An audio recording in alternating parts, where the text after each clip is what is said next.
Selamat sore, Bapak Ibu semuanya. Sebelumnya saya izin memperkenalkan diri. Saya Iskara Ramawati dengan NIM 0730023002 dari Fakultas Teknologi Kebumian dan Energi, Program Studi Teknik Pertambangan, Universitas Trisakti. Saya ingin mempresentasikan tugas kestabilan tambang bawah tanah, yaitu interaksi batuan dan penyangga dengan dosen pengampu, Ibu Dr. Pancanita Noviartami dan Bapak Dr. Insinyur Yoga, Insinyur Danu STMT. Yang pertama masuk pada konsep interaksi batuan dan penyangga, di mana pada kondisi alami massa batuan di dalam bumi berada dalam keadaan seimbang. Tegangan alami yaitu institusi stres. Tegangan ini terbentuk akibat berat batuan di atasnya dan gaya tektonik. Ketika dilakukan penggalian lubang bukaan bawah tanah seperti terowongan, drift, atau lorong tambang, keseimbangan tegangan tersebut terganggu akibat terjadi redistribusi tegangan di sekitar lubang bukaan. Penyangga ini berfungsi untuk mengontrol deformasi batuan, yang kedua ada mendistribusikan ulang tegangan, yang ketiga ada mencegah runtuhan dan ketidakstabilan. Setelah itu masuk pada perilaku massa batuan setelah penggalian, di mana setelah penggalian massa batuan menunjukkan respons mekanik yang berbeda-beda tergantung pada kualitas batuan. Secara umum, perilaku batuan dapat dibagi menjadi 3 tahap, yaitu ada tahap elastis dan tahap plastis. Di mana pada tahap elastis, yaitu batuan masih berperilaku elastis, deformasi yang terjadi relatif kecil dan bersifat sementara. Jika tegangan dikurangi, maka batuan dapat kembali ke bentuk semula. Yang kedua ada tahap plastis, di mana batuan masih berperilaku elastis, deformasi terjadi relatif kecil dan bersifat sementara. Jika tegangan dikurangi, batuan dapat kembali ke bentuk semula. Setelah itu masuk pada kurva load atau deformation pada massa batuan, di mana kurva load deformasi massa batuan menggambarkan hubungan antara beban yang bekerja pada batuan. Yang kedua ada deformasi yang terjadi di sekitar lubang bukaan. Pada awal penggalian, batuan mengalami perlepasan tegangan dan deformasi meningkatkan dengan cepat. Jika tidak ada penyangga, deformasi dapat terus bertambah hingga menjadi terjadinya kegagalan. Karakteristik kurva ini sangat dipengaruhi oleh kualitas massa batuan atau biasa disebut dengan RMRK system. Yang kedua ada kedalaman tambang. Yang ketiga ada kondisi air tanah. Yang keempat ada struktur geologi seperti kekar dan sesar. Setelah itu masuk pada kurva load deformation penyangga, di mana kurva penyangga menggambarkan kemampuan sistem penyangga dalam menahan beban sambil mengalami deformasi tertentu.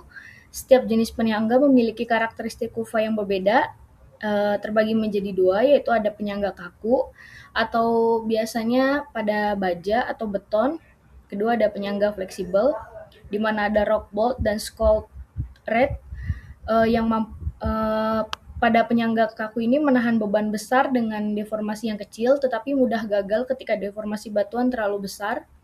Pada penyangga fleksibel ini mampu mengikuti deformasi batuan seperti memberikan dukungan. Masuk pada tahap yang pertama, yaitu ada penyangga kayu, di mana penyangga kayu adalah sistem penyangga tradisional yang menggunakan blok atau tiang kayu untuk menopang atap dan dinding lubang bukaan tambang bawah tanah.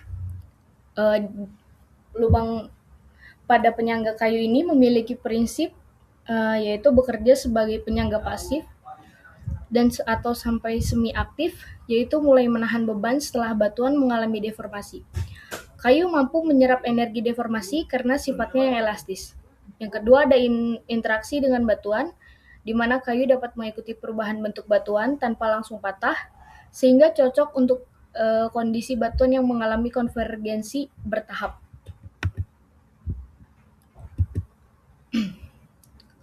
Setelah itu masuk pada kelebihan dan kekurangannya, di mana penyangga kayu ini memiliki kelebihan yaitu biayanya yang relatif murah, yang kedua ada mudah didapat dan dipasang, yang ketiga ada fleksibel terhadap deformasi batuan. Penyangga kayu ini juga memiliki kekurangan. Yang pertama ada mudah lapuk akibat air dan mikroorganisme. Yang kedua ada kapasitas beban rendah. Yang ketiga ada tidak cocok untuk penyangga jangka panjang. Aplikasi pada penyangga kayu ini biasanya digunakan pada tambang rakyat atau tambang dengan skala kecil dan penyangga sementara.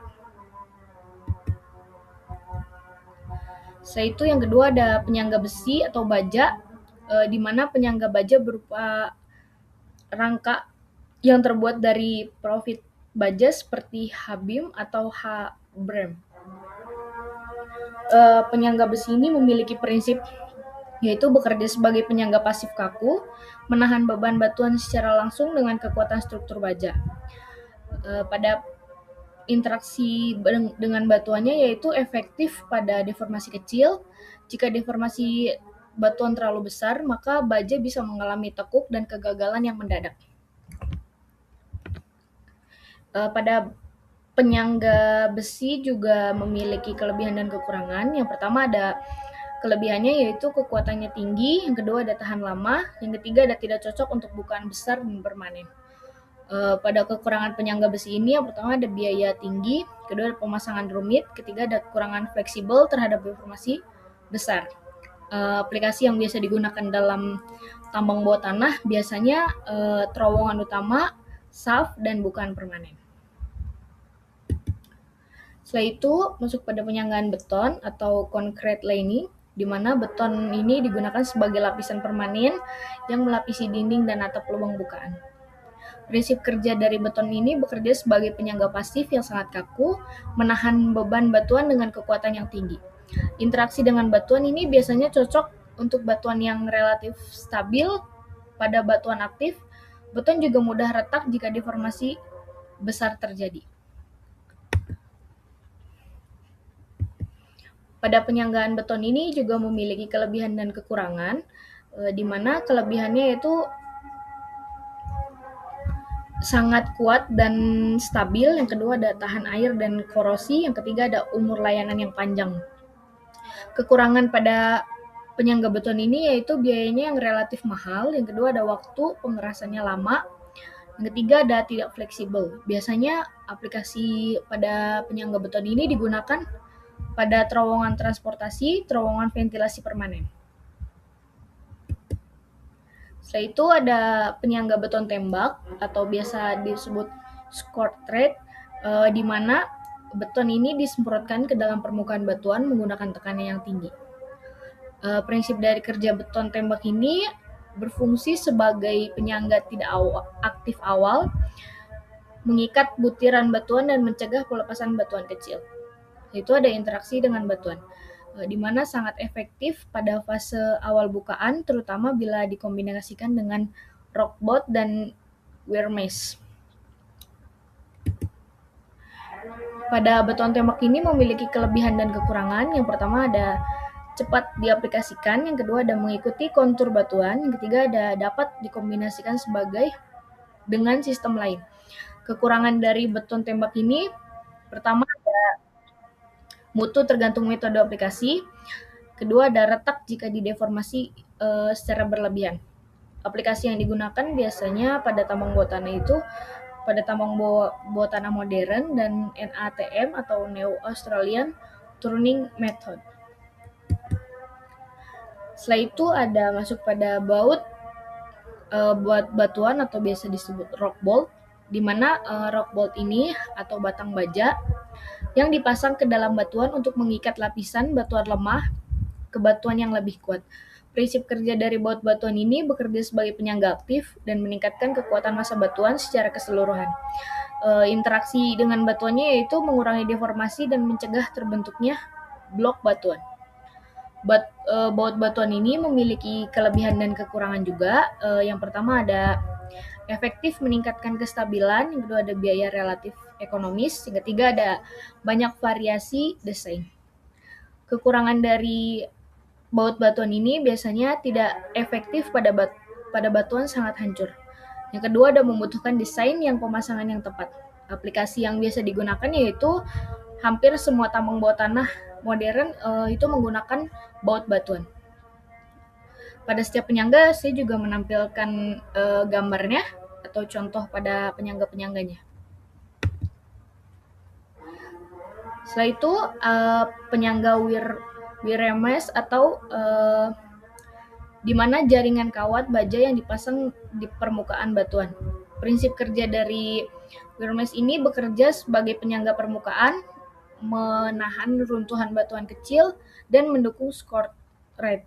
Interaksi dengan batuannya yaitu tidak menahan beban utama, tetapi mencegah bahaya batu jatuh.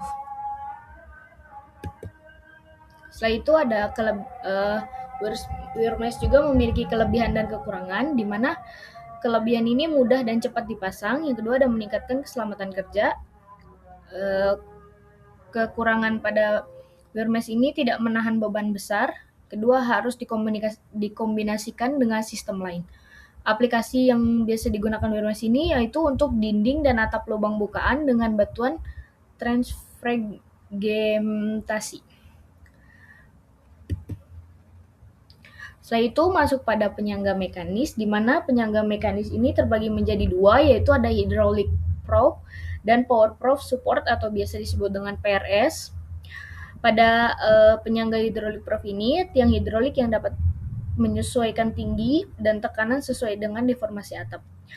Prinsip kerja ini, penyangganya biasanya aktif memberikan tekanan konstan pada atap. Kelebihan dari penyangga hydraulic proof ini lebih fleksibel, mudah dipindahkan, dan responsif terhadap deformasi. Kekurangannya yaitu perlu perawatan. Yang kedua ada rentan kebocoran hidrolik. Setelah itu pada penyangga mekanis yang kedua yaitu ada Power Proof Support atau PRS, di mana penyangga mekanis ini otomatis berkapasitas besar untuk tambang batu bara, sistem di sistem longwall. Prinsip kerja ini biasanya penyangga aktif bertekan tinggi yang bekerja disinkron dengan kemajuan penambangan. Kelebihan dari Power Proof Support ini yaitu kapasitas beban yang sangat besar, yang kedua ada keamanan tinggi, yang ketiga yaitu otomatis. Kekurangan dari Power Proof Support ini biayanya yang sangat mahal, yang kedua ada spesifikasi untuk metode longwall. Setelah itu masuk pada kesimpulan di mana interaksi dari massa batuan dan sistem penyangga merupakan faktor kunci dalam menjaga kestabilan lubang bukaan tambang bawah tanah. Penyangga ini menyebabkan terjadinya redistribusi tegangan yang memicu deformasi batuan, sehingga diperlukan penyangga untuk mengendalikan deformasi tersebut agar tidak berkembang menjadi kegagalan. Pada kurva load deformation ini, di mana massa batuan dan penyangga menunjukkan bahwa kestabilan dicapai ketika keduanya bekerja dengan seimbang pada titik seimbang.